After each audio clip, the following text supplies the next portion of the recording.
Hi friends, இன்றைக்கி நம்ம கிச்சனில் எல்லாருக்குமே பிடிச்ச உருளைக்கிழங்கு போண்டா எப்படி பண்ணலான்னு பார்க்கலாம். இது வெளியே கிறிஸ்பியாக உள்ள சாஃப்டாக சாப்பிட ரொம்பவே நல்லாயிருக்கும். வாங்க வீடியோக்குள்ளே போகலாம். சூடு பண்ணி 1 டேபிள் ஸ்பூன் எண்ணெய் சேர்த்துக்கோங்க.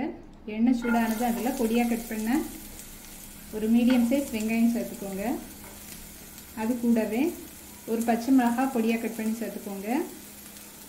மல்லி இலை கொஞ்சமாக பொடியாக கட் பண்ணி சேர்த்துக்கோங்க. ஒரு கொத்து கருவேப்பிலையை பொடியாக கட் பண்ணி சேர்த்துக்கோங்க. வெங்காயத்தை ஒரு 2 நிமிஷம் மீடியம் ஃப்ளேமில் வதக்கிக்கோங்க. வெங்காயம் ஓரளவு வதங்கிட்டு இப்போ இதில் 1/2 டீஸ்பூன் இஞ்சி பூண்டு பேஸ்ட் சேர்த்துக்கோங்க. அந்த இஞ்சி பூண்டோட பச்சை ஸ்மெல் போக வதக்கிக்கோங்க.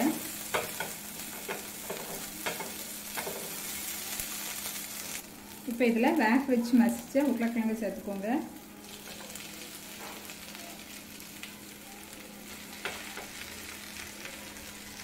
இது கூட 1/4 டீஸ்பூன் மஞ்சள் தூள், 1/2 டேபிள் ஸ்பூன் மிளகாத்தூள். நம்ம பச்சை மிளகாவும் சேர்த்துருக்கோம், அதனால் மிளகாத்தூள் பார்த்து சேர்த்துக்கோங்க.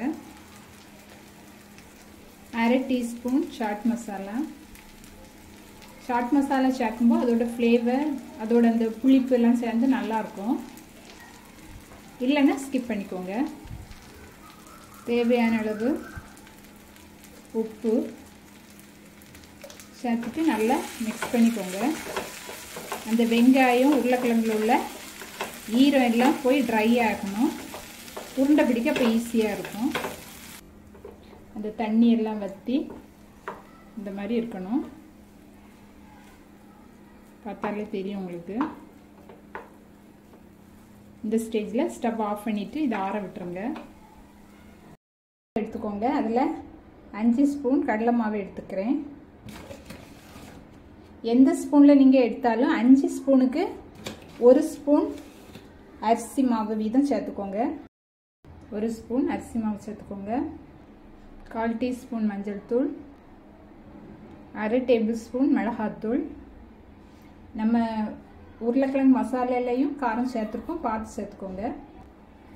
1/4 டீஸ்பூன் பெருங்காயத்தூள், தேவையான அளவு உப்பு சேர்த்து ஃபஸ்ட்டு நல்லா மிக்ஸ் பண்ணிக்கோங்க.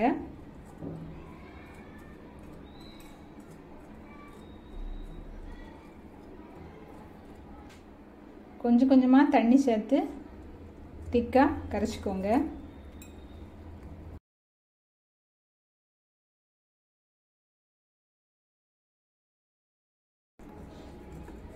இந்த மாதிரி திக்காக கரைச்சிக்கோங்க. உருளைக்கிழங்கு மசாலா நல்லா ஆறிட்டு இப்போ இதை உருண்டை பிடிச்சிக்கோங்க. என்ன சைஸில் வேணுமோ அதுக்கேற்ற மாதிரி உருண்டை பிடிச்சிக்கோங்க. இந்த மாதிரி பிடிச்சிக்கோங்க.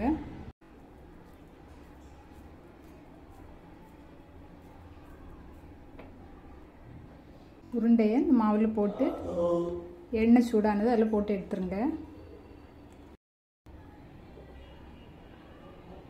எண்ணெய் சூடாயிட்டு போண்டாவை போட்டு எடுத்துடலாம். மீடியம் ஃப்ளேமில் வச்சு ஃப்ரை பண்ணிக்கோங்க. நமக்கு உள்ளே எல்லாம் வெந்த உருளைக்கிழங்கு தான், அதனால மேல் மாவு மட்டும் வெந்தால் போதும்.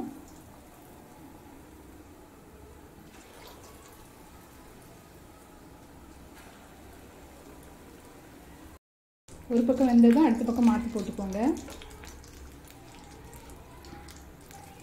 போண்டா 2 பக்கமும் நல்லா வெந்துட்டு இப்போ இதை எடுத்துடலாம்.